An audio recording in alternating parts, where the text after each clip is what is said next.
Hey everybody, welcome to the Lutherist podcast. I'm Paul Roney. I'm Jason Rogers. Oh, and I'm Frank Falbo. Yeah, you are. You are. And we're all here. We're all here. Surprise everybody. So we forego the intro this week in favor of a shared intro with all three of us. As we have a special guest making a return to the show. Frank, welcome back. I'm back. Hey, thanks, guys. It's really cool to have you. You've been up to a lot of really cool and exciting stuff, and so we're just sort of happy to catch up and talk to you about all the cool shit you're doing. Yeah.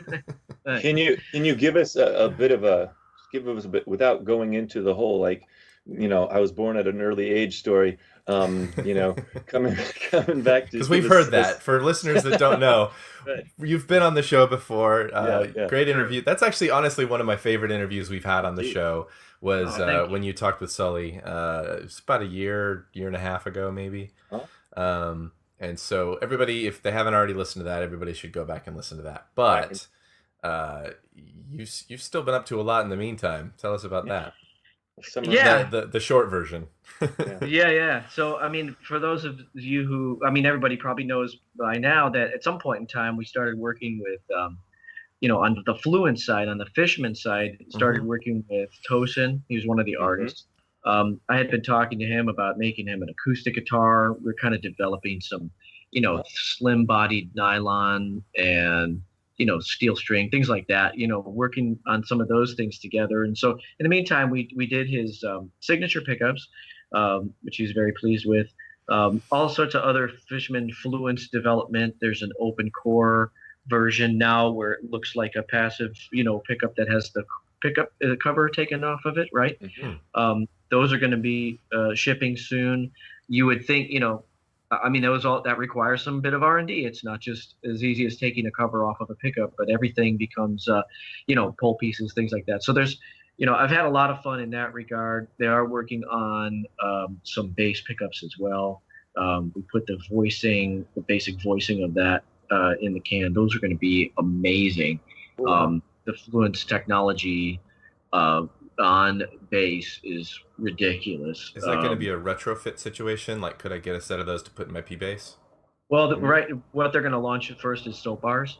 Okay. So with Fluence, you have to tool up for a whole, coil, right? And so the 7 and 8 string guitar equals the 4 and 5 string soap bar coil geometry. So we can begin there and do that, and then other things will come, And this is a premature thing. I probably shouldn't even be talking about it, but it is something. It's cool. That's cool. There's only like 12 people that listen to this show, so right? Yeah. Insert joke about audience here, right? But no, thanks for listening, everybody.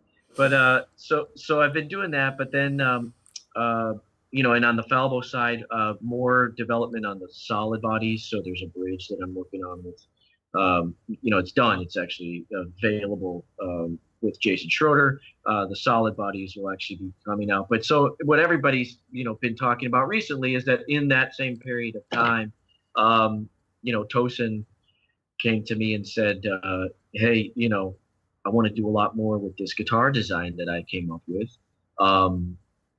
Can you make these? And I said, yeah. And, very, very, very respectfully so. And with everybody at Ibanez still being our friends, and they always had been our friends, it just seemed like the right move to make. And so that's kind of like the big one, and we're in full production with those now. Those just launched at NAMM. But so those are the big things. In between there's some consulting things that I've been doing that we don't really talk about, because they keep me busy, so it makes me have less time to do certain things.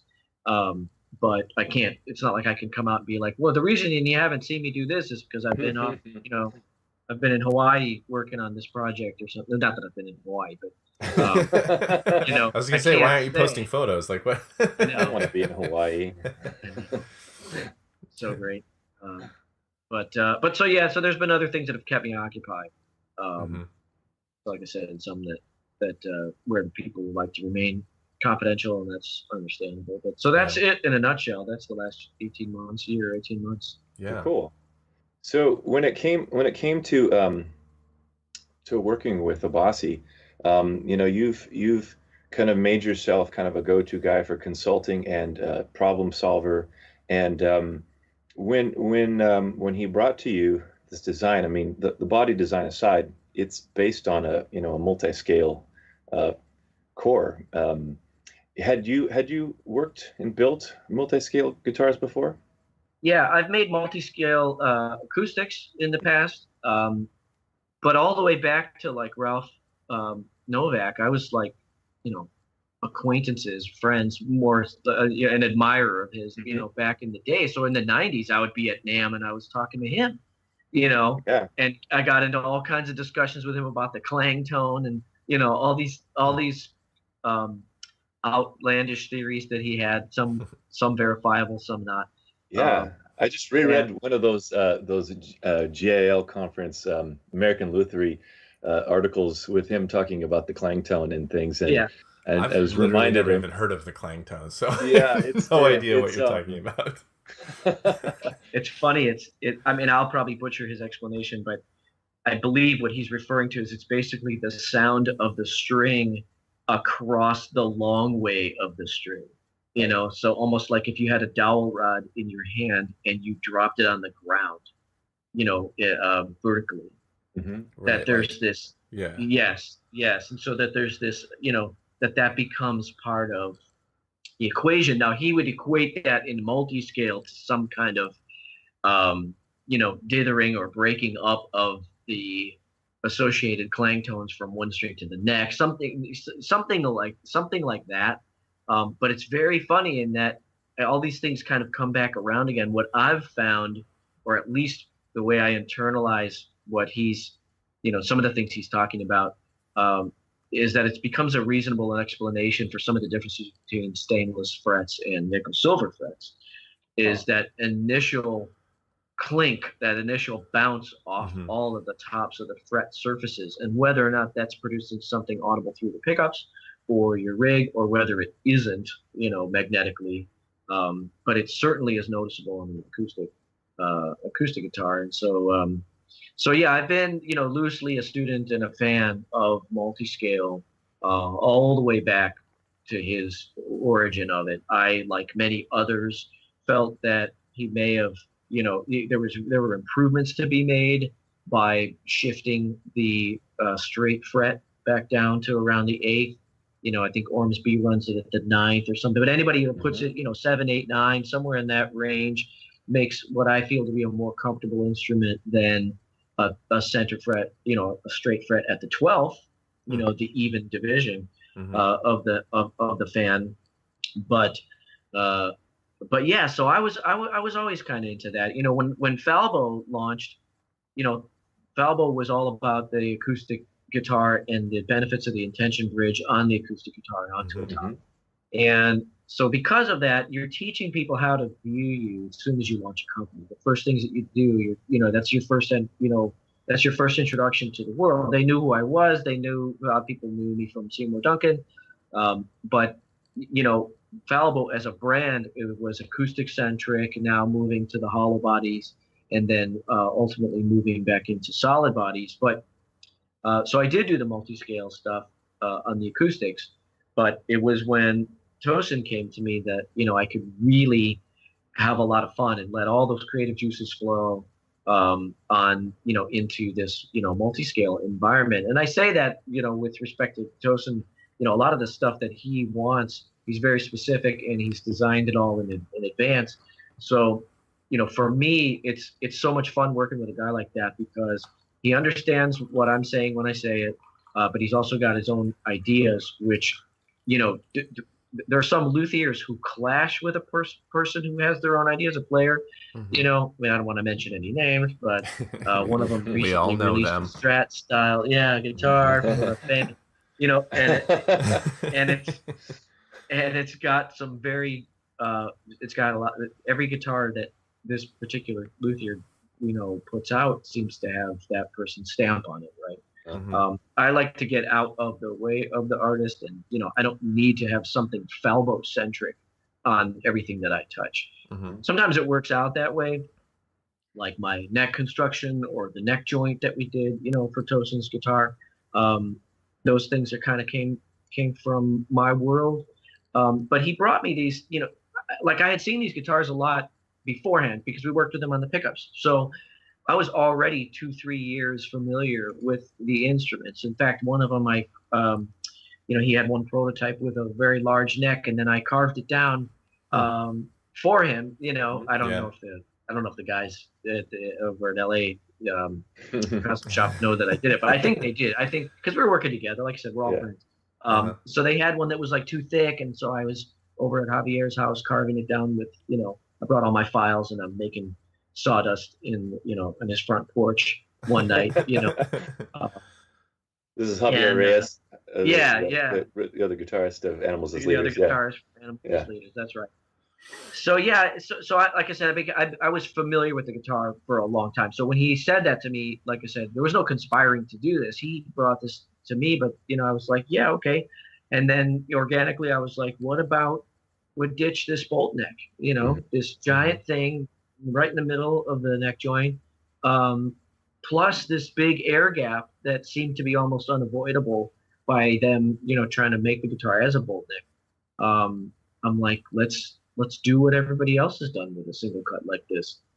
Really sculpt the neck in, but set it in and get rid of the bolt. And so we did that, and the upper fret access is unprecedented, and it's just got a good transition. There's a lot of thumb around players who feel like the single cut would get in their way, but those guys played the guitars at the 6-string or whatever at NAMM, and that's the first thing out of their mouth was, wow, it doesn't bother me that the single cut comes in here, joins up with the neck, because my thumb just kind of naturally falls behind there into this little groove. So yeah, it's been that one's been pretty fun. But you're right, it's been because I've sort of set out to be somebody that, dare I say, like, selflessly will help people who have, who've got issues, who want to do stuff. And so I don't mean selflessly like as in I'm being self-aggrandizing to say it that way. Right. You are getting paid, hopefully. Totally. Yeah. I mean, not enough, but what I mean by that is just like I said, not coming. I don't want to be somebody who comes in and then is like, well, yeah, I'm going to make it the Falbo way. Yeah. Like if some guitar brand wants me to help them with something, I get myself, I put myself in the mindset of that company having a 30 or 20 or 35-year history, and I say, well, how can I help these guys be better at who they are? Yeah. Well, wow, you just answered a bunch of the questions that I was going to set you up for, because my first question was going to be, what was your homework for this? But you've basically been doing this for long enough. I mean, all the way back to Novak's, seeing those in their early stages and talking with Ralph directly about that stuff. I think one of the most important pieces of, because I build multi-scale guitars, and when I'm going to guitar shows and when I'm talking to people about it, they're saying like, well, this is weird, like why are the frets all tilted like this, and better luck next time with the saw. Maybe a miter box would help. Right. No, I'm sorry, you're just tripping. But one of the things that I explain to people is this topic of scale choice and why there are two scales and how this works together, and then also that idea of the neutral fret, and I think that those two topics right there, those two phrases, scale choice and neutral fret, are some of the most important conceptual topics when discussing multi-scale. And I saw this great interview that came out on Reverb with Tosin and you and Perry Ormsby and Sully, and you guys were talking about these exact details. Right. And so and also to disclose here, yes, I build multi-scale, and yes, I do put the neutral fret at the 12th. Yeah, right on. Yeah, and before you even said that, I was going to give my little disclaimer too, like nothing wrong with that. But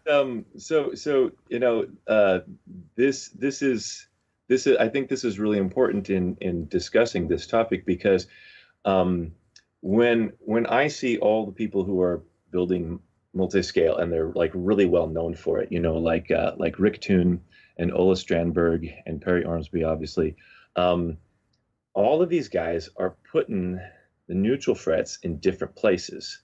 Right. And I think that the scale choice, first of all, scale choice, whether you're starting with a standard scale 25, 25 and a half and splaying it out from there to 26, 27, 28, or wherever you're going, or whether you're starting on the bass side with a standard scale and going shorter on the treble side for more of a, I think there's where the ergonomics really come in.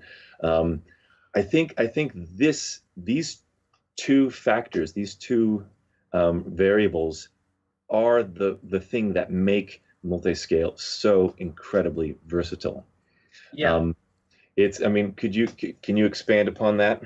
Absolutely. Yeah. I mean, what you just said is essentially, to me, as far as multi-scale is concerned, it's like saying some people play a Strat and some people play a Telecaster.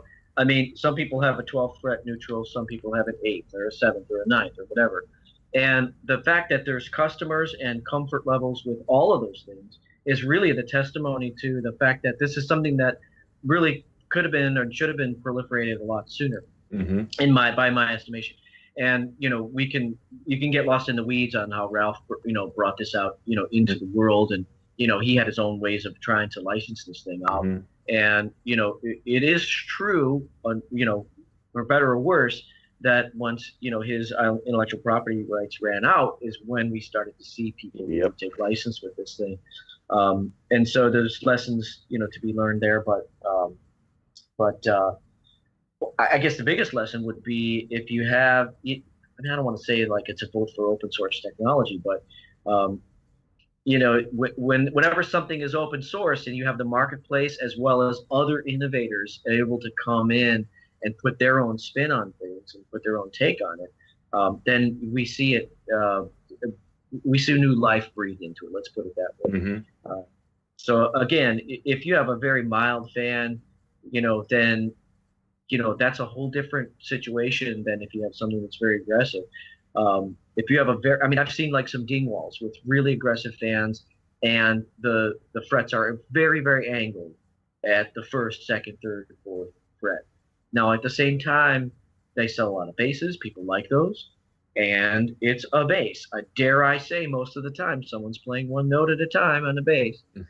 Entirely different arrangement than a bar chord across, all 6 strings, or 7 or 8 for that matter, right?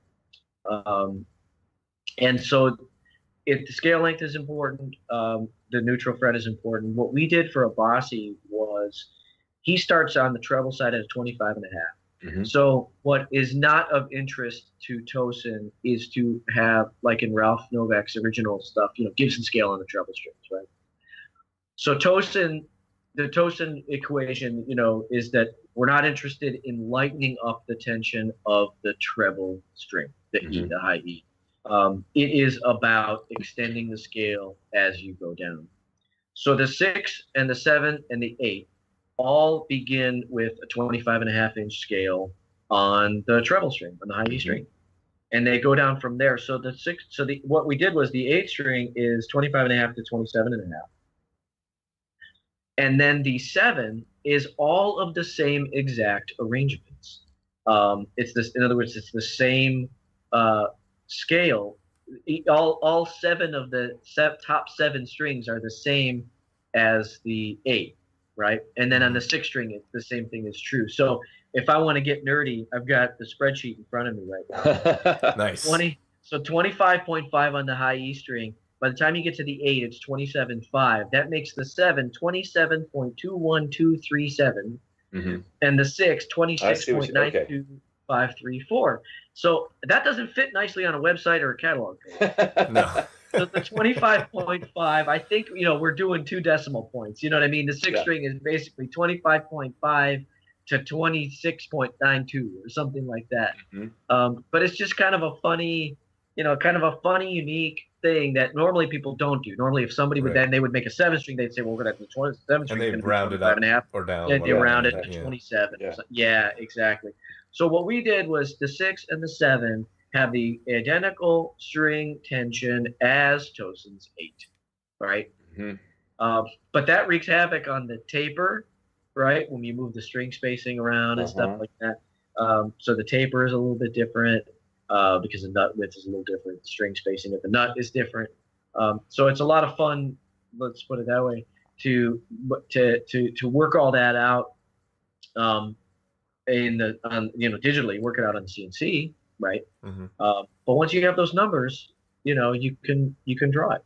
You can do it. That's cool. So to clarify here, so you take your 8-string, 25 and a half to 27 and a half, and then the 7-string is just like you deleted the 8th string, and the 6th string is like you've deleted the 8th and the 7th string, but everything, the splay stays exactly the same. Well, yes and no. The only minor differences in what I would refer to as the splay come from the fact that now I have to make that scale happen across a wider string space. Okay. Not at the bridge, but at the nut. Yeah. So like from one string to the next on Tosin's 8 is narrower than from one string to the next on the 7.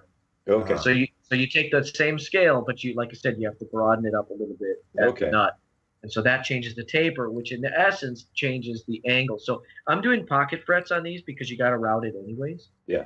So I'm stopping early, and doing the faux binding, right?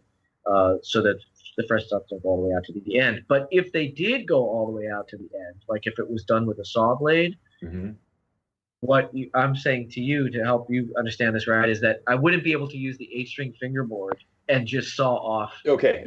The ends of it. Well, because your fretboard radius would be, you want the sort of the height, tallest point of that arc to be centered, right? Whether it's compound or cylinder, you still have an arc, and it's still got to be centered down the middle. So you still have to shift all that.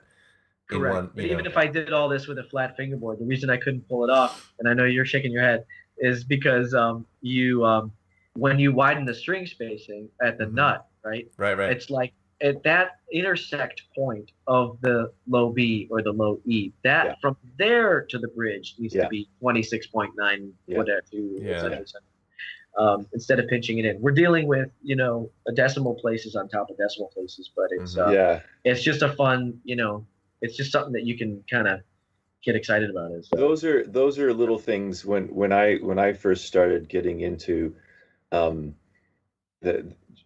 deciding that I wanted to do multi-scale. I did a lot of full-scale drawings and just like bringing out the ruler and every time I messed with nut width or bridge width, I'd be like, oh shit, that just screwed up my scale length because your string terminations are angled. And so if you take a high string and you move it more towards the middle, you're naturally making it longer. If you take a long string, bass string, move it towards the middle, you're making it shorter. And so, but that's very, very clever to take the same, basically having the 6, 7, and 8 have the same feel on them.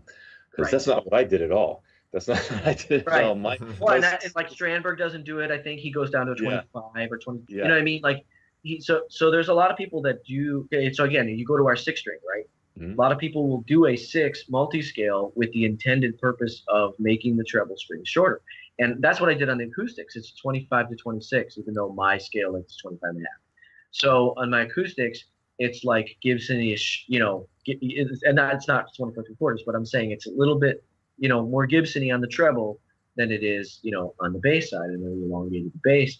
And it sounds amazing, and it does all the cool things that I wanted it to do sonically, but doesn't relate to, that's where I'm coming in without an opinion necessarily when it comes to Tosin. I don't come into that relationship being like, well, look, this is what I did. So, it's better. It's just better. What do you mean better? Figure out what the person wants. Figure out what's best for their brain.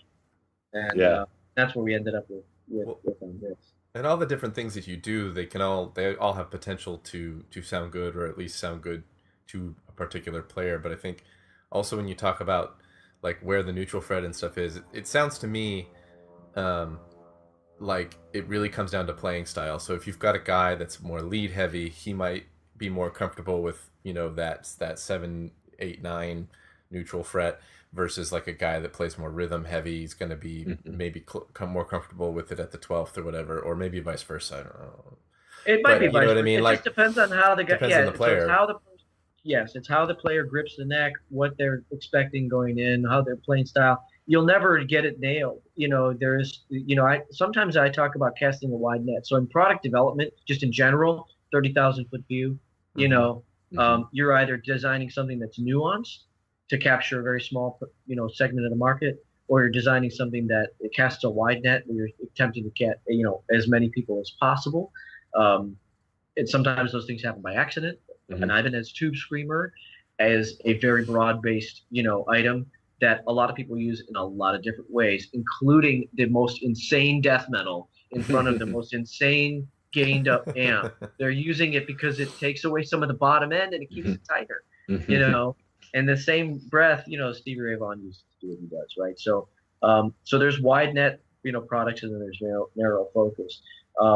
If I had to cast the widest net on multi-scale, that's where I think you go to the Perry Ormsby thing, you know, the 8 or 9. You know, it's you have the highest degree of likelihood that somebody who doesn't play a fan will pick the instrument up and go, oh, I can do this, I can handle it.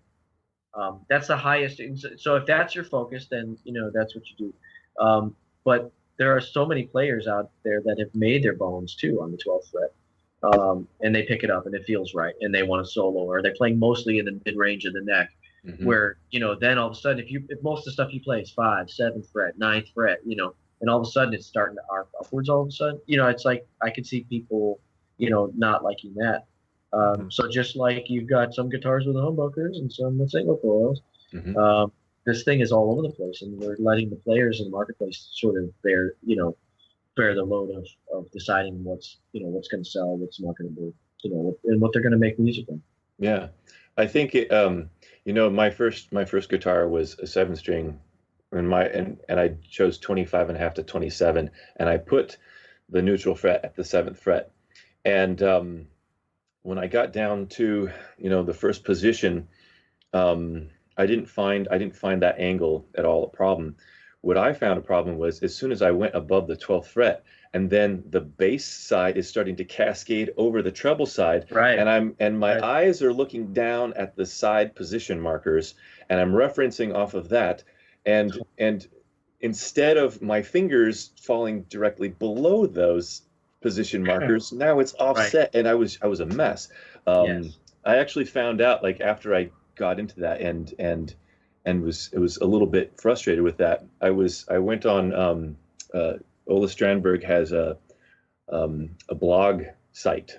He doesn't post on it anymore, but it's the entire R&D process of the whole thing. Apparently, Tosin mentioned to Ola, "Hey, I'm having this hard time with, like, the side position dots cascading over," and so Strandberg has this thing now that's called compensated side position markers, where he shifts them so that when you look at the dot on the side, it more is lined up with where the frets line.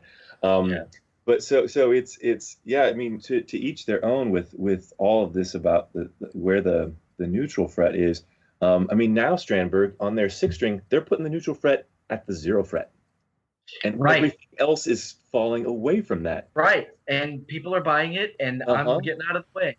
You know what I mean? Like, and then at NAMM this year, Ormsby released his can't remember what it was, is the Classic and the Scarab. So it's like a Stratish and a Les Paulish kind of thing, using standard bridge hardware. So the neutral is at the bridge, and then everything falls away towards the nut. And it's like, so you've got completely... There should be some kind of robot wars between those two, like in a cage match, you know, where one comes out the victor, you know. But no, you got to celebrate all of it, you know. I mean, and there's going to be some players where the 0 fret is is straight, and there's going to be players who live mostly down there who love it because the sound of the longer string is what they're after. And, you know, it doesn't bother them. You just never know. we hold guitars weirdly, right? Some people are in the classical position, some people are straight down, some people wear it super low. I mean, I can't imagine a very broad fan, and wearing the thing super low like somebody did in 1996. I can't imagine you can get, that makes sense, but that's the whole point, is that for that person, they're going to do something different. They're going to play something different. But it's interesting, you mentioned the eye, just where the eye looks and how you approach the instrument. I don't know if you saw, but I did a fretless and fretted bass for Abasi. Now that's based on something that I did 25 plus years ago, where so we're not talking about fan anymore. We're talking about a straight scale. But what I did was the first and most obvious thing is to elevate the fretboard on the fretless side, so that the transition from fretted to fretless is on the same plane. So you don't fall off of the fret, right? When you're playing the fretted part, you're hitting the fret top, and then you move to the fretless part, and that's at the same height as the tops of the frets, right? So you're doing a fret level and a fretboard level at the same time. And the first one I made, obviously by hand, but I've been playing it. It's been my main bass for like the last 20 years, and it's 5-string. So the top 2 strings are fretless, the bottom 3 are fretted. It eventually becomes all fretless after one of the frets, I don't know, 15 or something like that. We just go all fretless, so you can monkey around, way up, 0 all the way up there. Then you don't want to have to go way back down lower to get a lower note. So just continue playing fretless, on the lower strings. But the intellectual property part, it was, you're talking to some friends, Fender and stuff like that, and they even agreed, so we'll be pending on this. But the intellectual property part is that I took the nut on the 2 fretless strings and I move it down by a degree. Let's just call it right now a ½ inch, just to say. The size of your finger, basically, right? So when you're playing on the fretted parts, you're likely playing behind the fret by a certain amount. And then when you transition to the fretless parts, you don't have to shift, you don't have to move. The place where your finger normally would have fallen is the intonation point, right? And everybody gives me the same reaction you guys give. Everyone's listening, right? So you can't see the video, right? But we're on Skype, so I can see your face. And there's a moment where the face changes. David Coltai at Supro, like, he started jumping around and shouting when I showed it to him and saying expletives. It's like, I can't believe it, and he was yelling. Roger Sadowski obviously had the opposite reaction. He was very subdued, but he was just like taken aback. He was just like, man, he said, it's like, people have been trying to do this for decades, and he's like, leave it to you to figure this thing out. And so if you don't play a lot of fretless, if you want to have that fretless sound and you don't want to really think about the transition, you get a bass like this. You got fretless. What we say is it's fretted on the money notes, right? Everywhere you want it to play fretted, it's fretted. But then it transitions to fretless, and so you can do your sliding around and your expressiveness up high on the top 2 strings. And so again, Roger liked it. The different people I showed it to. The first day of NAMM, I brought it. It wasn't quite strung up yet. We were rushing to finish everything for NAMM. Then I saw Steve Bailey, and I was like, hey, let me show you something, because I've talked to him about a bunch of stuff in the past. We know each other. And I said, tell me what you think of something like this, and I explained it to him. There was no strings on it, so he couldn't play it. And I didn't get a chance to meet up with him again. I'd like to have him play. But he said, he goes, you know what? He said, he acknowledged that there's value in that, and he goes, I think that the shift might screw me up. He goes, I think for me, I would need it to be aligned, because he is already so preconditioned that he would know, immediately he would go like, I better go to that fret. So his self-narrative, when he's holding the instrument in his hand, is when you want to hit the note in tune, you go to the fret. Therefore, if I shift that on him, it would either take him too long to get familiar with it. Maybe someday he would get familiar with it and he would like it better. I don't know.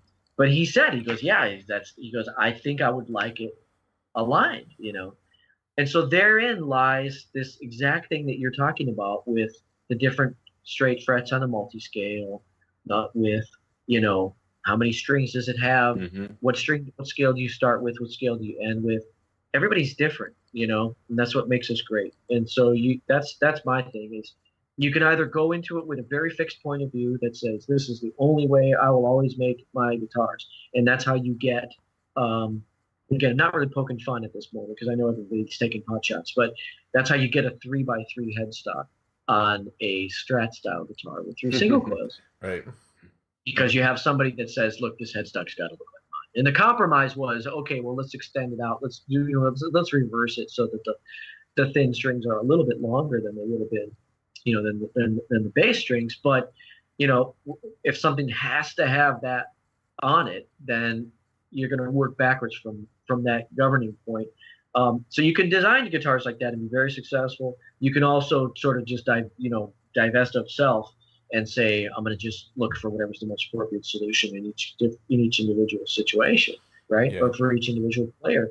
Truth is, we can't all make guitars that please everybody. It's impossible. Mm-hmm. There are people who prefer Telecasters with 7.25 radiuses on them. Sometimes myself included, if that's the vibe I'm going for. Right. And I know it's horrible. It's a terrible design. How am I supposed to bend the note? Yeah.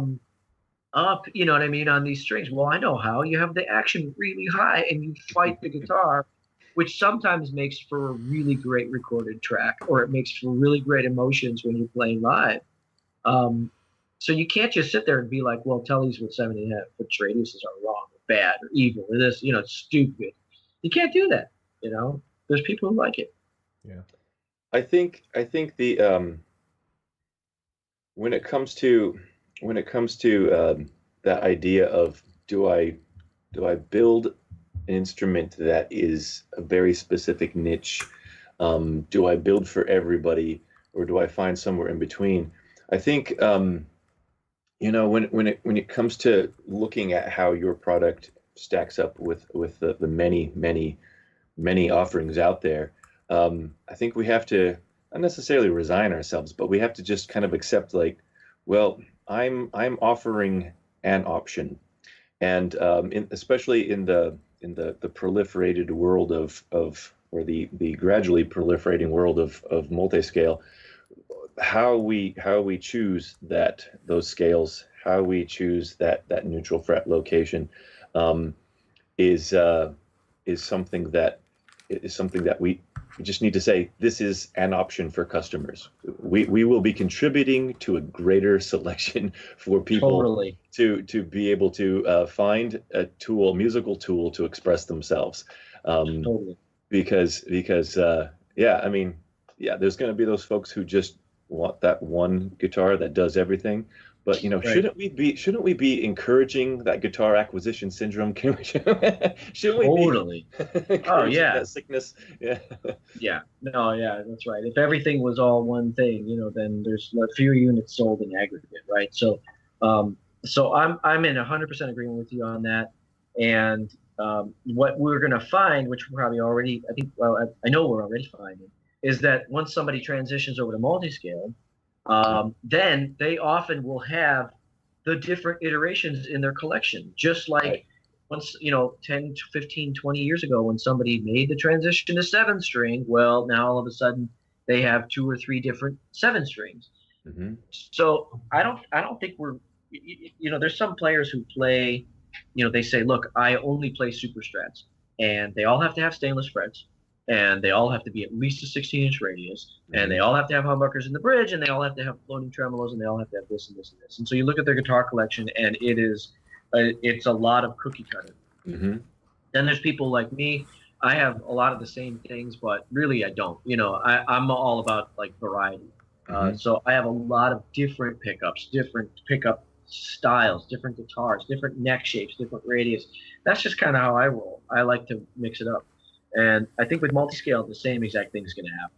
Mm-hmm. Is you'll have somebody who's got a straight fret at the 8th, and then they want a straight fret at the 12th, and they want a multi-scale that goes from 24 3/4 to 25.5, just like the old Ralph guitars, right? Mm-hmm.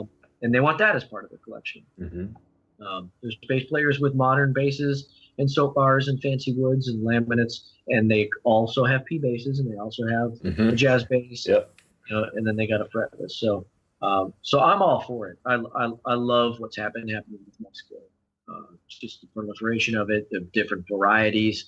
I celebrate all of it personally. So where is the Abasi line going?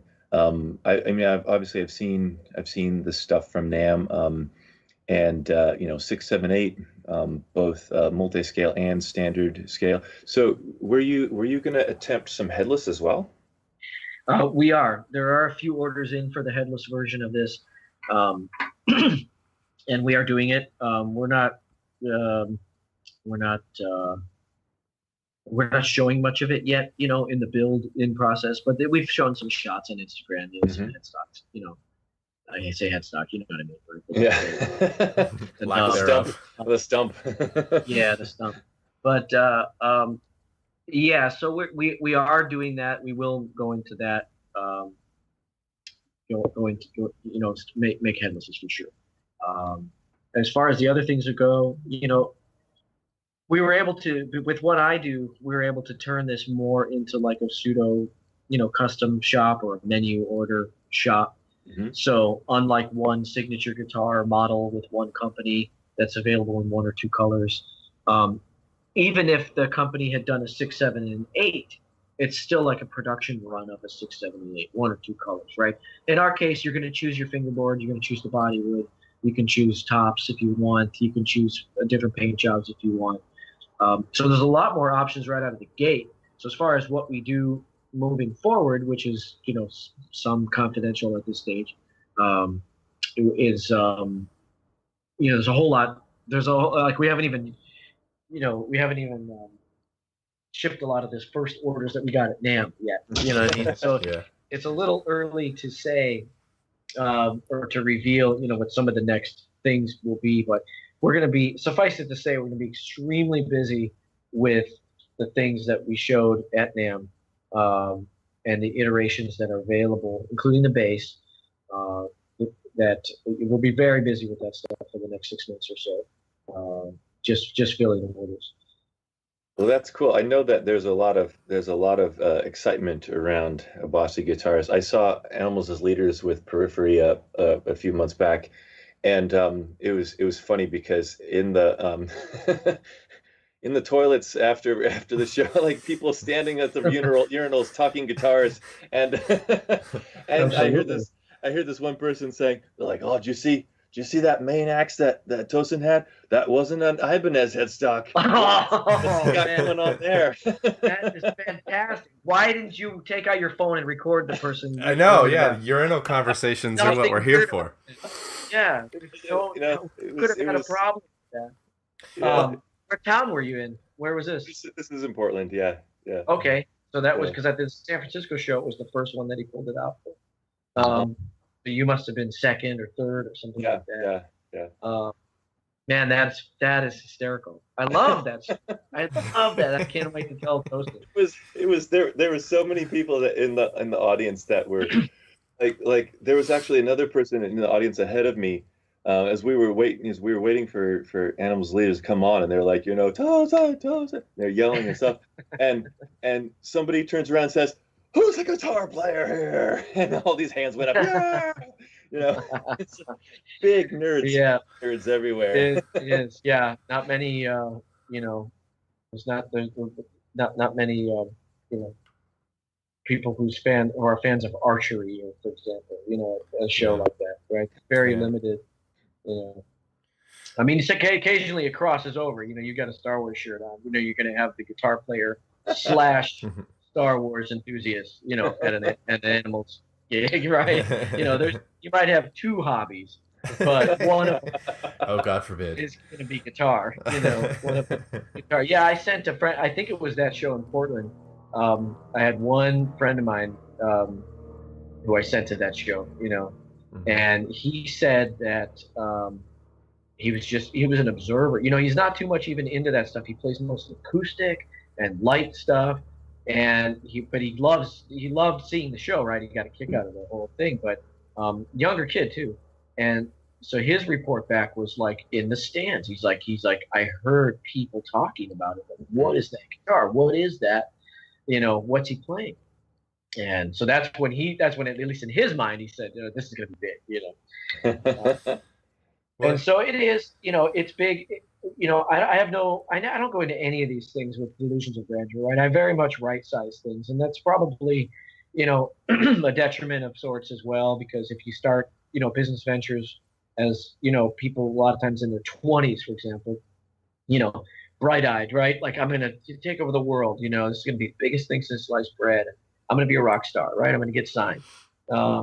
There's that vigor that comes, there. And I've always kind of approached these things with a little bit more humility, which is to say, let's make sensible decisions and figure out how big this thing probably is going to get. And so I had a conservative forecast based on, of what I thought would happen in the wake of NAMM on the release of this guitar, knowing that, yeah, it could get big, it could be big. And without disclosing numbers, I would say it's about twice the size of what I even thought as a right Congratulations. Side of what would happen. That's fantastic. And yeah, so now we have that famous problem of, being, death by growth, right? It's like, I have to make so many guitars right now, which is good. And we're hiring people, and, the growth is very welcomed. And I'm ready for it. Because that's how I built my shop. I built this place to handle, scalability, right? To be scalable. There's a lot of people who will make their stuff. And it's not to say I overbuilt it. It's just that I had this vision in mind, that I wanted to be capable. So in the same breath that I'm saying that I don't have these delusions of grandeur, at least I was, in building this shop that I have, I said, what can't happen is, and I can't be one of those guys that dies by growth, right?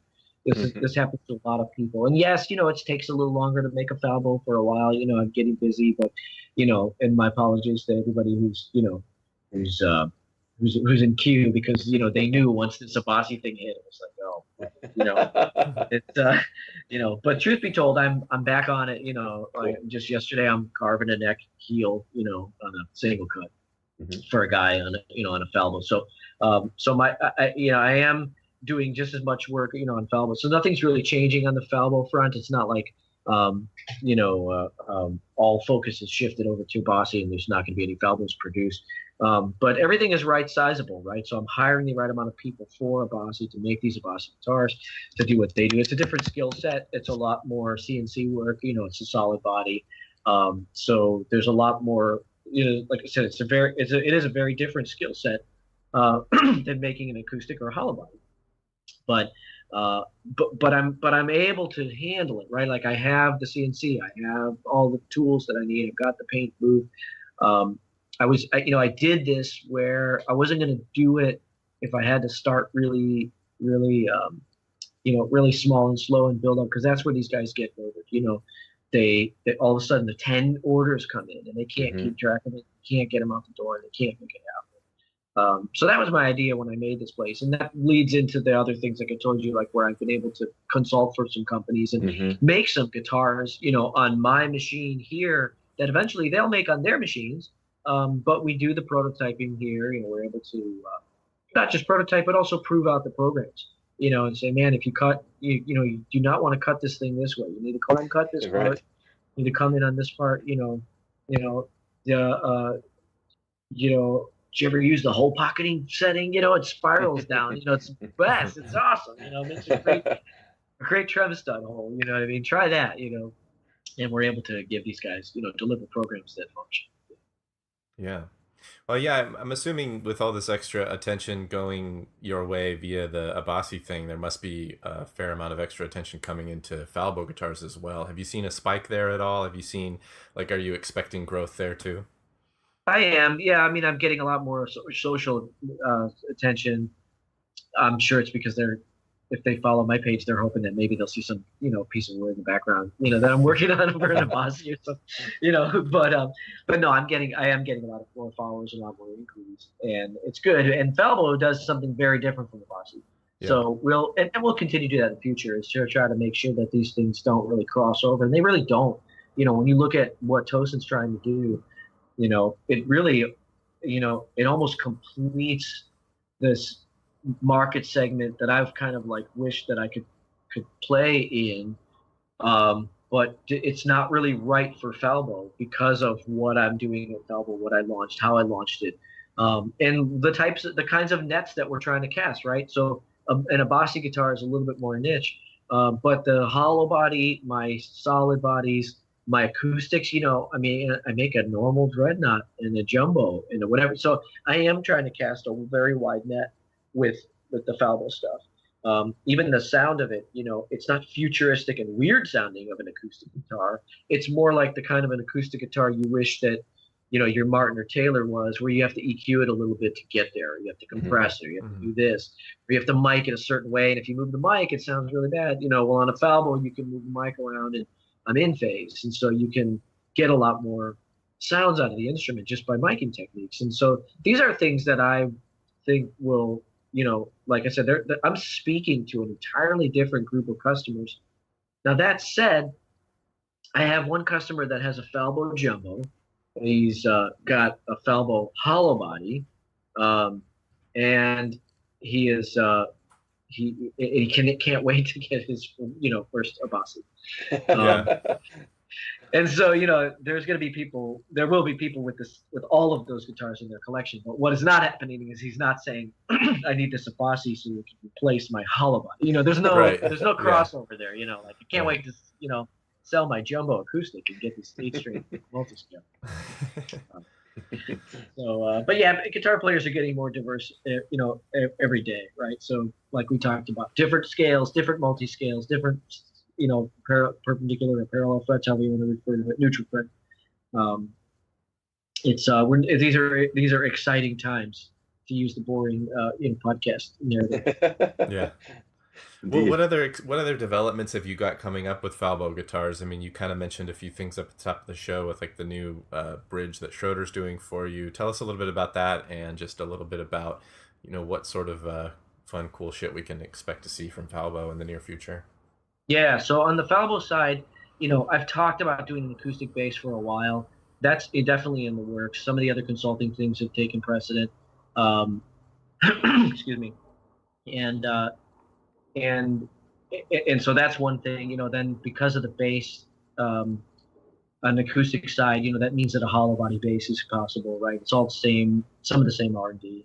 But there's solid bodies. Those will be fun once those come out. I have a lot of them, partially built and, in different stages of R&D, but everything's basically settled now. How we're going to run the CNC program, what we're going to do. So we're talking about, single cut and double cut, junior type, slab type of instruments, but with a slightly unique shape. It's not a straight up junior or anything like that. But, I don't, and Falbo's side, I don't want to do something like, there's not, you never say never, right? But there's not going to be a Falbo straight up vintage telly. There's not going to be, it's like, that's not the place for that, a relic Telecaster or something like that. Nothing wrong with that. Nothing wrong with all these luthiers who are doing that. And I'm even a defender of the parts guys. Like, I don't think there's anything wrong with guys who are doing those things out of parts and putting their extra, TLC into it, doing the front ends the way they want, doing the relic the way they want, making sure, doing the nitro finishes the way they want to do it. I don't mind that. I don't, there's some people who take offense to that. Like, that's the guy's not a real luthier. He's just a guitar putter together. And I'm like, that's fine. $1,200, somebody likes it, great. Choose your pickups. I have no issues with that at all. But on the solid body front, same neck construction that I do, the same very, very comfortable heels of the deep set neck, where I set the neck in, up through to the end of the neck pickup. I saw one person who shan't be named talking on one of his, long internet videos. Like he said, I forget what his phrasing, but it was like, if you call something a set through neck and it doesn't go all the way to the bridge pickup, that's false advertising. It's not a true set through neck unless it goes all the way to the bridge pickup. So our first thought is, who died and made you God of the terminology? You know what I mean? Like, how do you get to say that and dictate that? Yeah. I guess if somebody's trying to say, well, my guitar is the same as this guy's guitar, I guess it's different. But anyway, I can accept that term, that a set through means it's supposed to go all the way through to somewhere. But a deep set neck is what I normally do. You know, if I'm setting a neck, I set it way deep into the neck pickup, but I hide it. I don't want it to go past the neck pickup where all of a sudden you got to have a top cover it or it's got to be a paint line or something. So in the case of these solid bodies, there's a lot of them that'll be available with P90s, and so that's basically dictates how deep my neck goes in. It goes into where a P90 route just barely edges it out, and then a humbucker's going to go, you know, whatever, quarter inch past that. But so deep set necks, very comfortable transitions, but also the deep set neck, even with that transition, still makes for a stronger heel than like an old SG that is prone to cracking, where they hog out all that material there. I combine it also with a very shallow pickup route in the neck. So even in the P90's case, I'm drilling 6 recess holes for the poles to go down into, just to leave the most wood on there, so that you basically have the structural integrity of, you know, almost like a guitar that doesn't even have a neck pickup. So on a humbucker, obviously you have to go down a lot farther.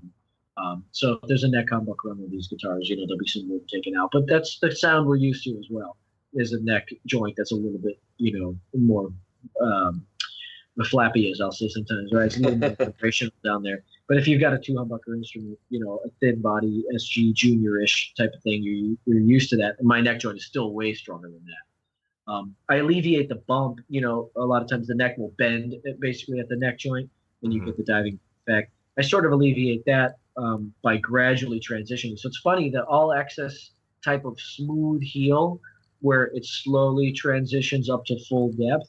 Obviously, the first thing it does is provide comfort and increased access up to the high frets. But the second thing it does is it sort of blends out the fact that the neck would have wanted to bend like it's on a hinge in that area as well. You don't create a stress riser there, yeah. Basically, yeah. So when I couple that with a small fall away on the fingerboard top, you know, I basically set up a lifetime guitar. You know, I mean, you might have to refret it someday, but you shouldn't have to perform surgery on the fingerboard during the refret. You shouldn't have to do those things to correct an issue. But so on that solid body, you know, by the time you get to the bridge on the guitar now, it's something that's Falbo centric, right? I'm having Jason Schroeder make the bridge and the piece that goes underneath, without a visual. I know most of you guys are all listening. There's no photos you can look at while I'm describing this, but just suffice it to say, there's a device that goes underneath the wraparound junior type tailpiece that you don't really see, but you feed the string into it. It hooks in there, and by hooking in there, and by the way that it's coupled to the bridge anchors, while the wraparound tailpiece is trying to pull forward and torque forward on its own studs, the piece that's inside the body is actually pulling the strings in the other direction against the anchors.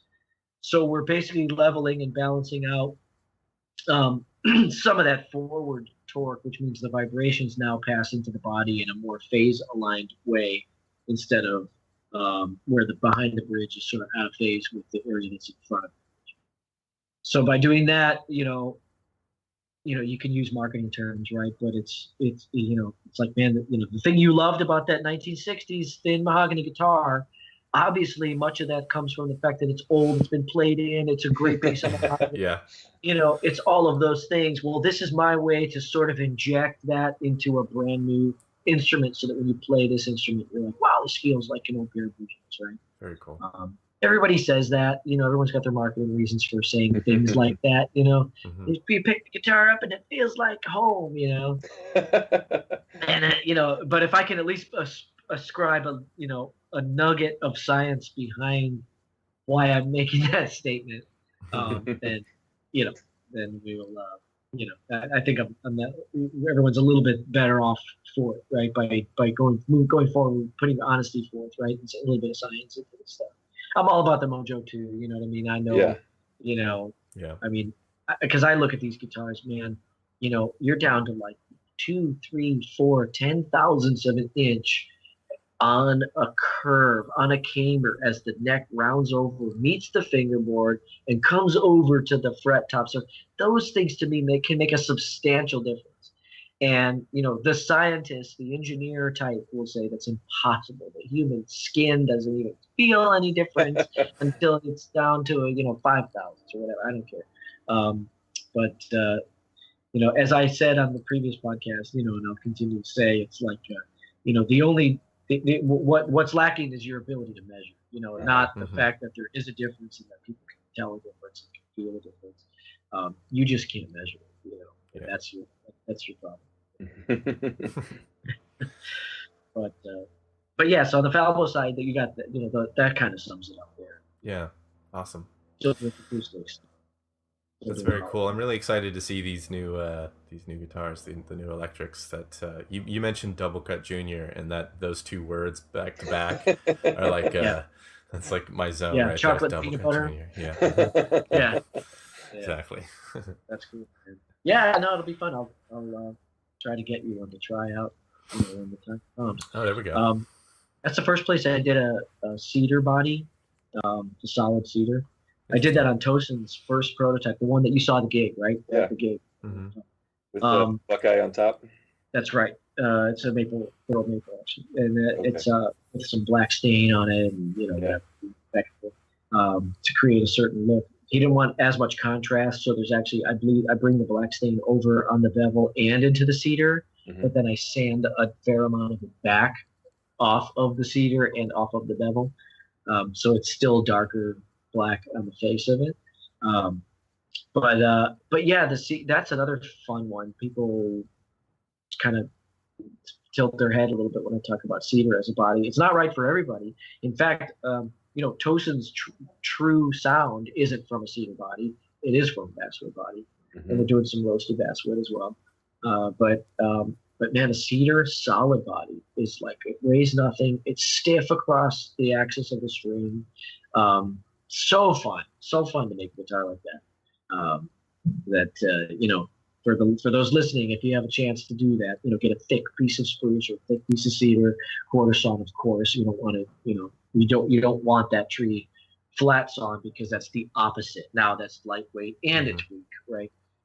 You could, but this stuff that I've got a hold of and that I have a fairly decent supply of is all quarter and thick. It's probably good enough that you could slice it into, nylon string tops, so maybe I'm being selfish by using the whole thing for a solid body, but it's really, really, really cool.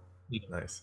I was at a lumber place last week, and was looking for some completely different stuff, some siding type stuff, and I walked by the cedar area, and they have these cedar 2x12s, and they've got it's like you can't, when you walk up to it, you're like, wow, why is this wood so dark? And it's because the grain lines are so close together, you can't see it from 3 feet away. And you come up there, you pick up this 3-foot long board, and you're like, this weighs nothing. And I took a picture of him, like, come back later. Yeah, no, it's expensive, at least compared to I don't know, the basswood or even mahogany now, but it's so it's a little more, but it's so cool. That's, people talk about alternative materials all the time, and we can talk about man-made and synthetics and stuff like that, but yeah, what a great tone. I sent Tosin a video. I don't think I posted it anywhere, but I sent him a video where I'm tapping on the basswood body blank, and then I tap on the cedar blank. And it's night and day. It's just incredible, the amount of sound that's coming out of the cedar. And so it's cool, with him, with the basswood, but that's a funny part. When I said that's not really his signature tone. So basswood rounds off the top end a little bit. It rounds off a little bit of the overtones, right? It's a little bit, softer. And so what happens on him, he's tuning his 8th string, the low string is down to E, so he drops the F sharp to E. When you go down that low, and even at a 27.5-inch scale, what the basswood is doing is it's actually delivering more fundamental than the overtone and the ratios of things, right? As far as the comparisons between the two. And so that's an area where that's part of his sound. So if you ask someone like me about basswood, basswood on a 6-string super strat with a Floyd Rose on it, no. I'd rather have it be alder. I mean, I have them. I have guitars like that. But if given the choice, I would choose alder over that. I would choose ash over that. I'd even choose mahogany over it. You know, so where basswood had been proliferated, and the reason why it had been proliferated, obviously originally was because it was cheap, it was soft, it was easy on router bits, and it sounded decent. And anybody from the old days of when they started using basswood, if you get them talking, will tell you that's exactly the reason why they used it. No one's cork sniffing at that point. No one is saying we use basswood. But we all came to love it. We all came to like it. We shredders, you know, they started liking it for these reasons. You know, you put a DiMarzio humbucker in the bridge, and you know what you're going to get, and you can shred on it through whatever your 80A MP1. But you know, so it has a sound. It has something that's valuable and contributory, but it's but in Tosin's case, it's for different reasons. You know what I mean? It's like I said, he doesn't like basswood for the same reason that Steve Vai likes basswood. If that makes any sense. And so then in that situation, now I'm a convert, right? Like I like it on an 8-string for those reasons, for those same reasons that he said. But there's like really cool stuff that happens with the cedar at the same time, right? Yeah, cool. It's really fun. And on a 6-string or even on a 7, I would encourage those of you out there. I don't want you buying all of my supply, but I would encourage you to make a guitar, a solid body guitar out of cedar or spruce. Make sure you put a nice, a thick finish on it if you don't want to get dinged up with it. So and that's the fun part, man. Even with a thick finish over the cedar, it's like it doesn't destroy the properties because they're inherent in the piece itself, right? Yeah. So you don't have to be like, well, you've got to have nitrocellulose, 6 coats. Yeah. You can do cedar with a nice thick finish, and it's still a really, really fun instrument. That's really cool. Yeah. I will be taking your advice. Please do. Yeah. Go back to that store, get the 212. What sort of wood are you using on the new Falbos? So I had the 1 cedar body, but basically it's a mahogany body. Okay. Right. Yeah. I am going into it's it can be made fun of for how you pronounce it, but the wood that is spelled catalox, which is pronounced either catalo or catalosh or something like that, depending on what you're talking. That's a wood that I'm starting to use as a rosewood substitute, but only if you choose it. So if you have a guitar brand that says that they're using that as a fingerboard, oftentimes you look and it's all over the map. They're just basically getting the boards. I'm not saying they don't pre-sort it, but they just use it, indiscriminately. But if you really seek out some good pieces of that, I have a way of finishing it. I don't mean paint finish. I mean completing the work, right? Finishing it that looks really, really good. You can get stuff with a really deep, rich rosewoody color to it. And the pores are a little finer than rosewood, so when I'm done leveling the fingerboard, I go over it with a couple of different degrees of sponge sanding, which basically sort of digs out and ferrets out the pores, making them have a larger appearance, and therefore giving the player like a good texture if they're used to that feel, if they don't want the feel of ebony, but they want the feel of rosewood. So I'm doing that. That's kind of an export-friendly wood. Everyone's using Pau Ferro to substitute for rosewood right now. I like it. I was using it before it was cool, right? My initial Falbo hollow body from 3-4 years ago, that's what the standard fretboard wood is on my hollow body. So if you order a hollow body, you don't expect the fretboard wood. That's what it had. My fear is a little bit with Pau Ferro that that in time it will become known as the kind of wood that you had to use because you couldn't get rosewood. And so therefore the marketplace might tend to have a derogatory view of it because it represents the thing that you can't have. Whereas I looked at it as as a positive thing, right? I want to use Pau Ferro for what it does, for what it is. Yeah, it's a good wood. So I'm using that, but but standard would be a rosewood or an ebony fingerboard on those juniors. To me, the typical fingerboard on a junior is rosewood. Yeah. And so I'll still use that, and I'll use it for export too. Just got to pay the fees, but this, so I'm doing that. Other exotic woods to talk about, I'm using Wenge for the Abasi next, unless somebody specifies otherwise. I heard the same person we were referring to earlier talking about how they don't offer Wenge next because it's not stiff. And that's just kind of, there's a meme for that. It's the confused face. right meme for that. So that he said, well, I'm going to do walnut. I give you walnut next because that's stiffer. It's better than wenge or something. Mm-hmm. And because I think he was basing it on the porosity of wenge, but wenge is plenty stiff. I do that inverted grain construction. I don't remember if we talked about that on the prior episode much, but if you look at any quarter saw neck is going to be not perfectly quartered, right? Mm-hmm. So we're not straight up and down. We're off to an angle somewhere. If I start with a flat sawn board, well, then I'm going to cut it in half and flip it and end up with 2 quartered boards that I'm going to come together, and that makes my 2-piece neck. But I don't just bring them together, because if I did, let's pretend the quartering is angled at a 20-degree angle, that would make the treble side angled at 20 and the bass side angled at 20. So what I want is I take that piece and then I flip it, second piece, flip it. So now I have an inverted, the negative 20 degree on the other side. So anything that the bass side wants to do, the treble side wants to do the opposite of that. And so it creates an incredibly stable neck.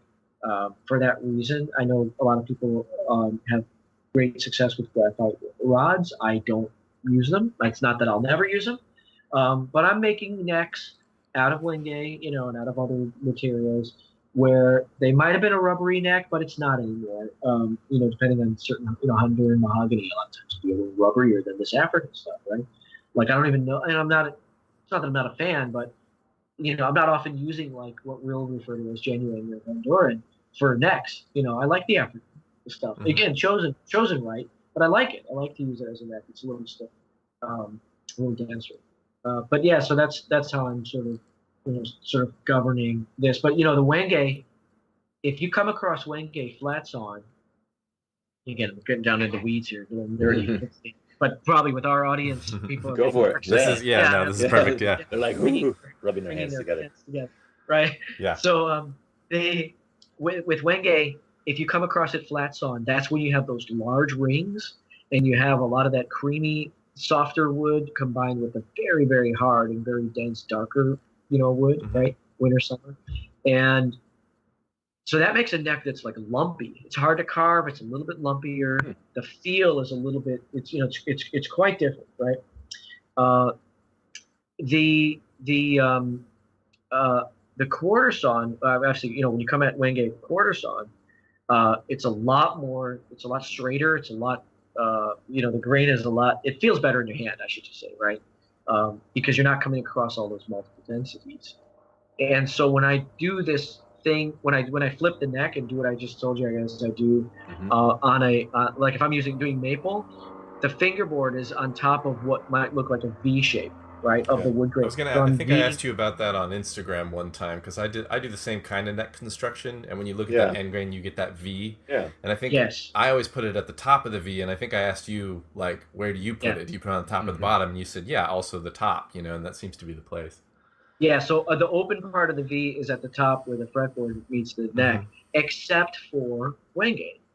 Because when I'm doing these wenge necks for Abasi, I'm making it like an A shape instead. Oh. What that means is now when I cut across, when I cut that round shape across the wood, I'm presenting your hand with a quarter sawn. All quartered figure, all across quartered. That makes sense. All the way across. Yeah. So it makes it feel better. It's just that, so that's one area where I deviated, from the thing that you and I talked about, right? Yeah, that makes sense. And again, something I would advise, people if they're considering making a neck out of wenge. We always like to make necks out of quarter sawn anyway, if possible. So with wenge, sure, go with quarter sawn. But if you can, if you're doing a 2-piece neck construction, then do like what I just said, because again, you're presenting the hand, because people like wenge usually unfinished too, right? That's kind of the other thing that we're talking about here, is a oil finish neck or a very light poly finish. That's what they're talking about. And so that's what I do with these wenge necks. I want to ask you one other thing before we kind of wrap up this segment, and then we can go to some listener questions, because we are running we're running long on time here, but I do want to get to that. That's fine. But I do want to get kind of just your quick just a quick opinion on synthetic fretboards and where you're at on that. What you think, is it viable for the future? Do you like the way they sound? Just give us anything, about your opinion on, the Richlite and the Rocklight and all the things. Yeah. So it's suboptimal sonically as far as I'm concerned. It would be nice if it sounded more like wood. That said, I like it. I understand the reason to use it. I don't. So I'm not saying a negative about it. I'm not saying I won't use it. We have orders for Abasis that have Richlite fingerboards. I just kind of like the disclaimer. I like when someone says, hey, I think I want a Richlite fretboard. I just kind of like being like, okay, you know what that does, right? Like, you know what the sound is. It's very inert. And truth be told, anytime you replace something that would be contributory to the sound of a guitar, like a rosewood fingerboard or something like that, anytime you replace it with something that is inert, the sound of that part of the guitar is no longer contributory the way we think it is. Maybe that just means that you're more reliant upon the sound of the other parts of the guitar that are contributory, like the neck material or the body material. But also you could make the argument that, hey, well, it extends the frequency range and it makes the guitar more, more versatile or something like that. So I don't have a negative, like I said, I don't have a negative connotation towards the Richlites. As a guitar player, I don't prefer it. So now you got me with a guitar hanging around my neck. I will take the wood over the Richlite, but I 100% understand it. And truth be told, I understand if somebody wants a Richlite board because they want the entire board to be jet black. Like, I understand the cosmetics of it. If that's what you're into, no problem. I will do it. It's not because I lack conviction on the issue. It's just that the sound isn't bad to the degree. I mean, there was some, the bowling ball stuff, right? Maybe Ebenol, where half of the thing was like resin all over top, right? That stuff, you saw a lot of that stuff in the 80s, coming in on import instruments. That stuff I thought sounded terrible. You know what I mean? Basically an acrylic acrylic soup, right? That stuff I didn't like. Richlite's totally different. They're putting a piece of paper together and laminating with high pressure. So the result is, it's kind of like the densest of dense woods, but at the same time, it doesn't have any congruency on the grain lines. So when you tap on it, when you bounce it on the floor, it doesn't really have a ring to it. Again, I don't want to say that like it's only a negative and that you have to have rosewood or Brazilian rosewood in order to achieve nirvana. It's just, but I like pointing those things out. That's all. I want to be very, very pragmatic and very honest about, the alternate fretboard materials. Yeah. If we want to get like, if you want to get, I don't know, geopolitical is the word, but, luthiers, guitar makers, we're not really, I don't bear the guilt of using the timber. We're not really who is responsible for clear cutting forests or for drying up the rosewood supply. It's, you have Chinese furniture and opulent, there's rich people who exploit these materials. There's other reasons why these woods are drying up. So I don't really, like I said, I don't bear the guilt of that one rosewood fingerboard that I'm going to use. You know what I mean? In the one hardwood floor sits 1,000 fingerboards, right? And so maybe if I was head of Fender, I would feel differently, and appropriately so. They switched to Powell Ferro, whatever. Maybe I'd have a different opinion on it if I knew that I was taking up thousands of fingerboards, at a time. But for what we do, I'm never going to be part of the problem. So I don't look at using Richlite as like something from a social perspective that I better do it, because if I don't do it, there's going to be no trees left. I just don't. I may have a different opinion of it. Like I said, if I turn out to be making tens of thousands of instruments per year, you may, when we do this podcast, circa 2040 or whatever, I may have a different answer for you. But right now, I don't see the alternative fretboard materials like in that regard. Save all the rosewood, that kind of thing. And can we just be honest, for crying out loud? Can you just hop up, you plant a tree once in a while? Yeah. You know what I mean? Like 50 years from now, we could have all the rosewood we want. Just put the seed in the ground for the love of God. You know what I mean? Yeah. Just plant the trees, right? Yeah. Somehow that's not anybody's solution. You know, they're like, well, you better just stop cutting them down. You know, it's like, but it's if there was somebody, I'm not gonna mention any names. Someone started a speech with like, trees are not a renewable resource. I'm like, wait a minute, like, no, they are. Like, they at the heart of They grow. everything that is true. They are a resource. Like, please, you know, dear God, you know. But I don't know. So I don't know. Hopefully that sums it up. You know, my thoughts about the synthetics. I mean, I guess we can lump in, you know, graphite reinforcement rods into that mix too. You know, I don't use them. They do have an impact on the sound. As a player, I prefer the sound of a neck that doesn't have those in there, but yet I totally see the value of it, of using them. I totally do. And so I don't take anything away from anybody that does. Maybe I'll use them someday. But like I said, as a player, like, I don't want to pick up a Telecaster, you know, with you know, a Bakelite pickguard and, you know, the Mary Kay paint job or a butterscotch blonde paint job and be rocking out on something that has 2 graphite rods down the neck. I'd rather have the neck on that thing be a baseball bat, or I'd rather have it flimsy that it frets out if you know, bend it on it a little bit. You know? So you just pick your battles, you know. But if you're gonna make me a skinny neck, you know, on a super shredder or something, and your idea is to put graphite or titanium rods in there to make sure that it's always stays straight, great, do it. Mm-hmm. You know? It's refreshing to talk with you, Frank, because you're very practical, and you're not while you're okay with, like you said, you're okay with the mojo. You're not into you know, keeping mythology flowing. You got to make sure that there's some reality, there's some foundation behind what you're talking about, and in the woods and the materials that you're choosing. Yeah. Some people get so passionate about it that they are missing, you know, the science part of it. I've been fortunate enough to work in a lot of R&D departments, right? I'll always say that I stand on the shoulders of giants. And so when it came time to do the hard science on something and figure out, does this really make a difference? And if so, what is it? That's where I'm, you know, like, I do have that knowledge. I have a lot of that base knowledge. Sometimes I can't talk about it. You know, I can't be like, well, I was at this company, we did this research and development, we discovered this and this and this. Mm-hmm. Why? Because it's proprietary information to them.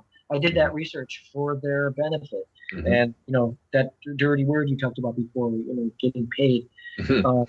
You know, it's unfortunately that's, you know, how the world works. You know, I also don't have a garden out of my backyard to eat off of, and livestock. So, you know, we all have to buy food and housing. I have 4 kids. So, you know, they the reality is that certain companies will pay for research. Certain companies will figure something out. They will have an answer. They will use that answer to sell their products. And I can give you the, you know, I can dance around the issue. I can tell you, look, this thing makes a difference. When this thing vibrates, it does this or whatever. But, you know, I can say those things without giving you the actual hard disclosure. But that's where people are like, oh, tone wood, you know, the wood doesn't make a difference because the pickup's here magnetically or whatever. I mean, you could beat that to death. Mm-hmm. But I can give you hard, you know, I could give you hard data. I could construct the experiment where I show you 5 different instruments and 5 different instruments matter. And I'm able to at the end be like, see, now do you get it? Now do you understand what we're talking about? And they still wouldn't believe you. Do I have to beat you over the head with this? They still wouldn't believe you. Yeah. No, it's true. Yeah. It's true, they wouldn't. All right, stay tuned, everybody, for listener questions with Frank Falbo.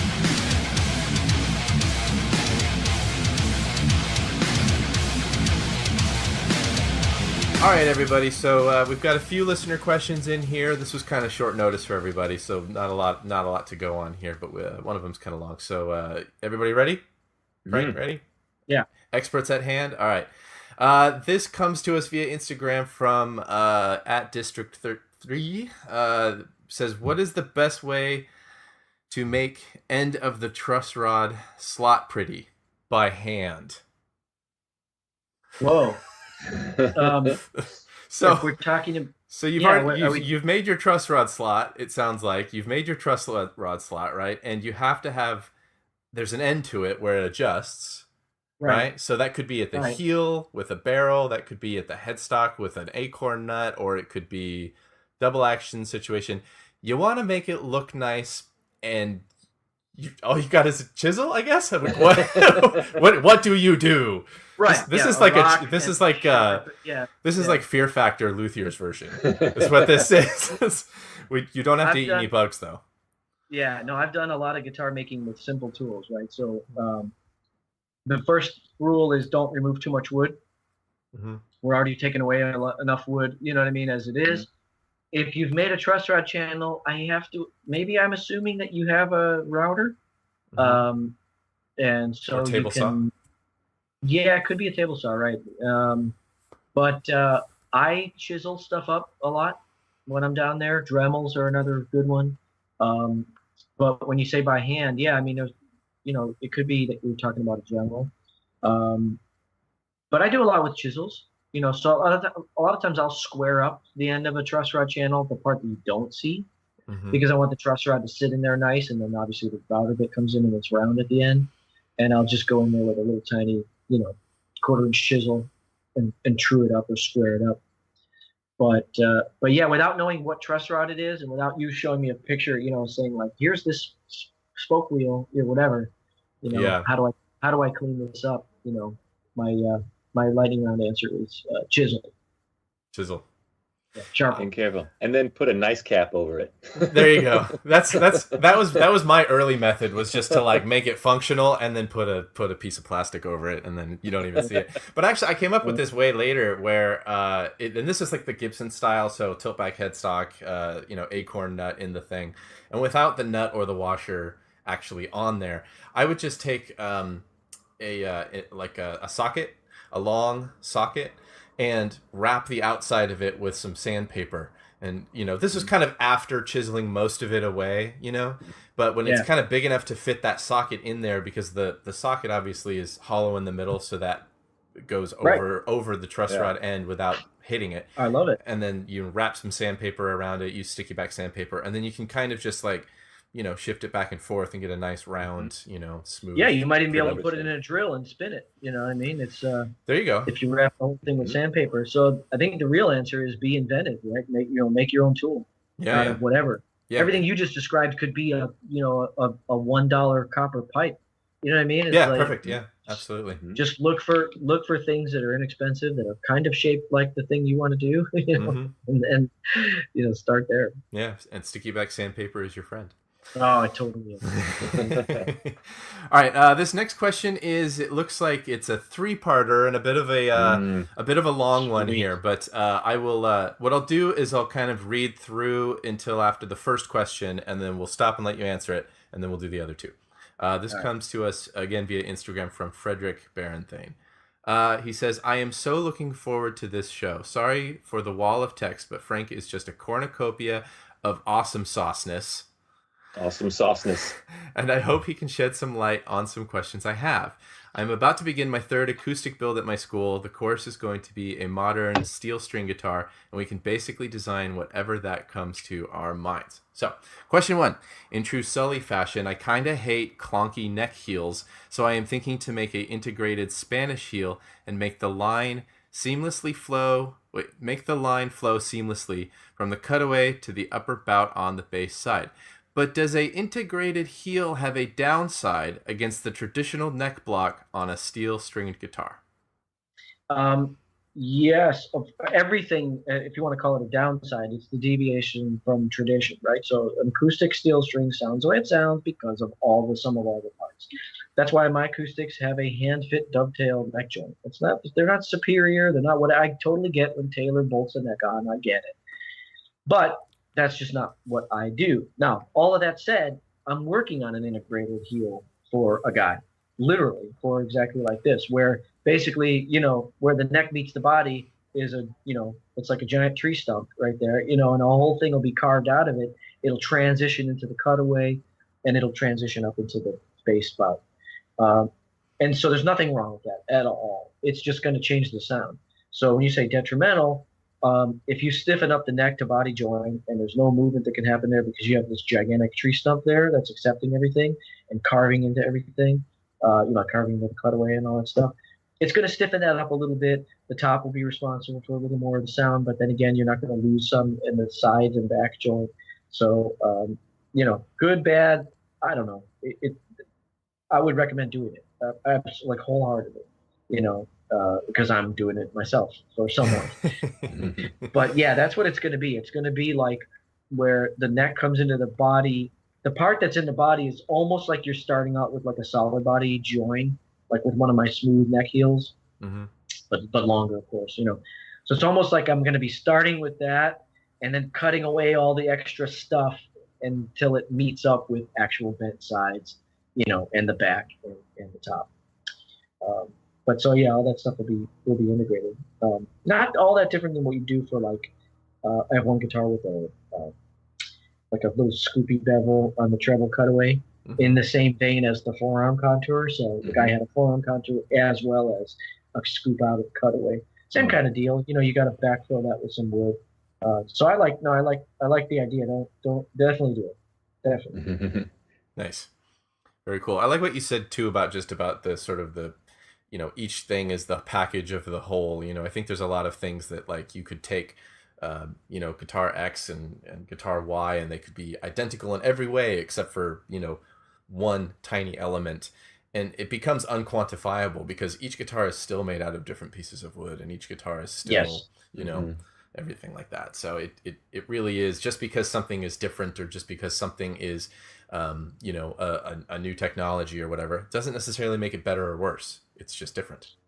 Absolutely. Yeah. If you want to quantify what a set neck telly sounds like, why does a set neck telly not have the same mojo as a real vintage telly? You can figure that out, but you can't really, you can't quite do it with two instruments. You can't have one bolt-on telly and one set neck telly. That'll get you partially there, but 2, 3, 4, 5, and now all of a sudden you start to see that. Yeah. All right. Question 2 in this one is, I am also going to do sound port on the side and no port on the soundboard. But if I am going with a traditional X brace, how should I think about bracing the upper part of the soundboard when there is no port? Well, so you don't have to change anything because the X brace already handles the torque of the top. So there's not really, you can just make the guitar as if it was going to have a sound hole cut into it. If you were going to deviate from the X brace and do like Tacoma had the V-shaped braces, way back in the day, it's way back, 90s. So they had V brace, and then they had a sound hole off to the side, right? But if your plan is to put an X brace on the guitar, I would say don't sweat it. Just build the guitar like you would if it was going to have a sound hole in it. You can shift the X a little bit, but if you're going to have a torqued bridge, which is the kind of thing that I talk about all the time, right? Yeah.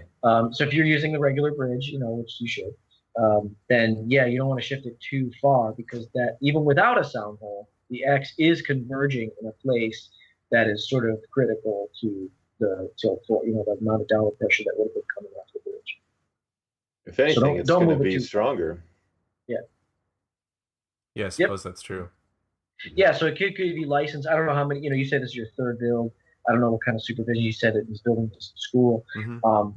But it, so maybe I don't want any of this to sound condescending as I say it, but if your instructors or anybody wants to weigh in on on how thin is too thin for an X brace, you, without a sound hole, you have license to sort of err on the thin side, because just like you said, it's already stronger there. So you could lighten up the bracing a little bit if you want to be, if you want to take some risks. But yeah, like I said, I wouldn't change it. Definitely don't put a brace like across where the sound hole would have been. Like, oh, I got to make sure that part doesn't crack or something. No, it's fine. That part's fine. Okay. And then to cut the sound port on the side, you're supposed to use a chainsaw, right? I do. Is that right? Yeah. Okay. Yeah. Just clearing that up. Okay. Question 3. He says, Tosin's thumping technique. What in all of holy macaroni is up with his thumb? It's wicked cool. All the best. Yeah. When he does his clinics, he tries to show people that you don't need a thumb like that. I can't remember who he spoke, but he brings out references of certain people. He's like, this guy doesn't have a thumb like this. That guy doesn't have a thumb like that. Obviously he's talking about his thumb is like a right. Yeah, it kind of bends backwards, Yeah. right? Does that thing? Yeah, but you don't need it. It's not part of. It just looks. It makes it look cool, but it's not. It's not something that's required. But that's the good news. Like the bad news is sometimes physicality is a prerequisite. Like I feel like when I watch Greg Koch play, I feel like the fact that he is a gigantic, oversized human being is making him able to just manhandle that instrument. Now his mind is part of it as well. He's got an incredible brain for music, but there are things, there are stretches, there are thumb wraparound, there's things he can do because of his freakishly large size body and hands. That regular people like us can't do. But in Tosin's case, it's not the thumb. Now, in the case of Wes Montgomery, I like to believe that he had some specialness in his thumb. Yeah. There are those occasional superhumans. All right, we've got one last question, and I think we kind of touched upon a lot of this already in the previous segment. But maybe if there might be a tiny other little tidbit that you've got for that would do. At Alman Hayes on Instagram asks everything possible about Frank's take on pickups, and he says also everything Abasi Guitars, but we definitely covered that. So any other little tidbits on pickups that you want to throw out there? Oh, I think I would have to get more specific than that. Other than to say. I mean, there's some broad-based general things that I can say, like, yes, some things are snake oil and aren't really true. Wire wound pickups are really different from one pickup to the next. So, there is a consistency issue there.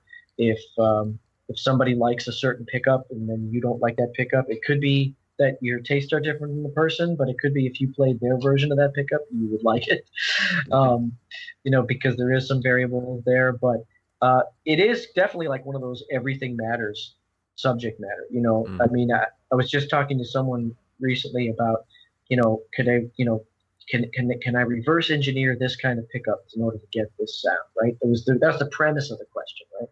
How do we reverse engineer? And because I know what I know, I also knew that I was like, look, if you just start looking into the DC resistance and the number of turns and this and that, I'm like, I already know that you're only going to get, 60% of the information after that. So anytime, and I guess my word of caution would be if somebody was like, well, a JB reads at this, this K DC resistance, right? And then this guy's pickup reads at this too. And it's pretty so it means it's JB-ish or something. It's like, holy mackerel, you'd have no idea the amount of differences that can be between two pickups with Nickel 5 magnets that are 16K each. It's outrageous the number of differences that can be, between those wiring tension and tourist layer and all those things. So I don't know what else I could add to that other than, there's that, there's, Fluence hype is real, There's with everything I know about technology, everything I know about what makes pickups do what they do, there are things that Fluence do. There are characteristics of Fluence that are irreplicable otherwise. So sometimes you'll see comments out there like, oh, whatever, people try to Fluence pickup, they liked it or they thought it was regular or whatever. But when the discussion dives down to like, it's not doing anything that I can't do with a normal pickup and an EQ pedal or something like that. It's like, no, you're missing the point. That's not the case. But because there is, it's phase alignment and phase balance and cold filtering and all these different things that come into play that have nothing to do with an EQ curve or anything like that. So are you getting to the point? Are you getting to the point where you're just so happy and so impressed by what Fluence does that you're just like that's it? I'm done with the whole pickups. Well, no, or is it one of those like this is for this purpose and this is for this purpose kind of thing? Yeah, what's impresses me every day that I do more R&D with Fluence is their ability to outdo. It's like anything you can do, I can do better, right? It's it's but I have a ton of guitars with a ton of different pickups in it, right? So maybe 4 or 5 of my guitars have Fluence in, right?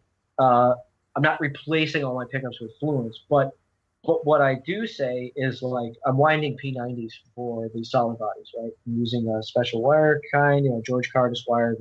It's actually 41 gauge, and I'm making these P90s that are wonderful. But I'm doing it because Fluence doesn't have a P90. When the time comes that Fluence makes a noiseless P90, like they'll finally tackle it. They'll finally have a noiseless P90 that delivers on all the other fronts. But so what Fluence does is it's more phase aligned. It's a higher speed of sound. Therefore, the transients are a little bit more immediate. There's a feel, there's a tactile sensibility, and so when I work with all these artists, like the most recent was Keith Merrill, it was like whatever you want this thing to do, I can make it do it, and then I can make it do a second thing that's not the same as the first thing. There's two voices, right? Oh, and by the way, a third thing, which is a coil split that's got its own sound that's not related to the other two sounds, right? Oh my gosh. All that stuff is coming out of the same pickup, and all three of those things are very legitimate versions of what they are, right? So in Keith's case, the one voice, like his main voice, is a better version of any of the pickups that he had designed with Seymour Duncan in the past. And I say better, again, everyone's got their own opinion. Better is a subjective term. I mean better for Keith, right?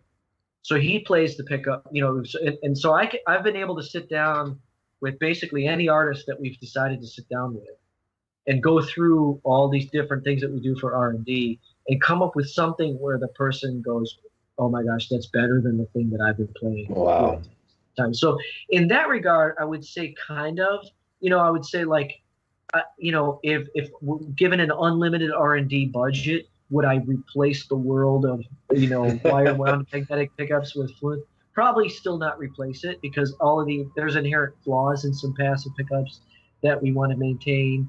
I have a little transformer box that I built where I can use a low impedance signal into a fuzz. So I've kind of solved that fuzz issue, but of course there's things that you can do with a Strat plugged into a fuzz space that, the Fluence single coil pickups won't do exactly the same thing. Beats back your volume down, stuff like that, because they're integrated, they're working together. So no, I'm not like talking about complete and total utter world domination, with Fluence. And the beautiful thing is with Fishman, neither are they. They didn't start out advertising this thing, as though it's meant to replace everything at all. But to answer your question, what Keith wants to do with Fluence is like so different than what Tosin would want to do with Fluence. So Keith is a very passive pickup guy. We almost like slowed his transients a little bit. Like we almost put like some, there's this warmth and smoothness. You think he's a high gain guy, but he's after like a mid gain passive type of pickup. That's his tone. And so what just continues to be rewarding as I work with Fluence is, again, my ability to get there. There's never really been a challenge that someone said, I want Fluence to do this, but with these 4 or 5 things that are better or whatever, and we've always been able to nail it. That's awesome. Yeah, in that regard, I'm super excited. Yeah, I'm very optimistic about the continued growth of it as as they go into other markets, market segments, other pickup designs, for sure. That's so cool. Thanks.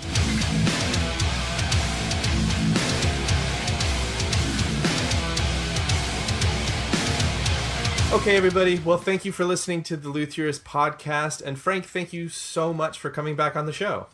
My pleasure. Lovely to have you. Anytime. This was awesome. I think that I gained a lot of insight into just a lot of things. You got my mind buzzing on thinking about all kinds of crazy ideas and some fun stuff. It's always inspiring to hear from you, and we'll definitely have you back in the future. And I wish nothing but good things for Falbo Guitars, for Abasi Guitars, and everything you're doing this year. Thank you very much. Appreciate it. All right. So for the Luthierist podcast, I'm Paul Roney. That's I'm Jason Rogers. That's Frank Falbo. Bye. Bye. Bye, everybody. Bye.